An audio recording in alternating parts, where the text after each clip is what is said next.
আসসালামু আলাইকুম রহমতুল্লাহ আলহামদুলিল্লাহ ওয়াহদা ওয়াসসালাতু ওয়াসসালামু আলা মান লা নাবিয়্যা বা'দা।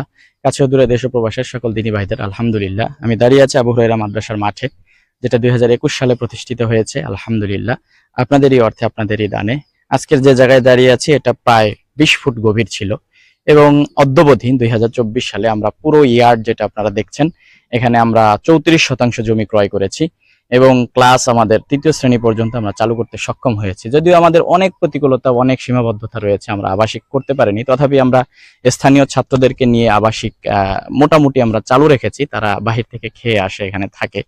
আমাদের বর্তমানে একটি সমস্যা হচ্ছে গ্রামীণ এলাকা হওয়াতে আমাদের বিদ্যুতের ব্যাপক সংকট। আমরা 6 থেকে 7 ঘন্টা, কখনো কখনো 3-4 ঘন্টাও বিদ্যুৎ আমরা ঠিকমতো পাচ্ছি না। তো সেই জন্য আমরা চাচ্ছি বাচ্চাদের সুবিধার্থে এবং দিনী জ্ঞান বিতরণ এবং অর্জনের সুবিধার্থে আমরা একটি সোলার প্যানেল বসাতে চাচ্ছি, যাতে করে এই মাদ্রাসা নিরবচ্ছিন্ন বিদ্যুৎ থাকতে পারে। তো এই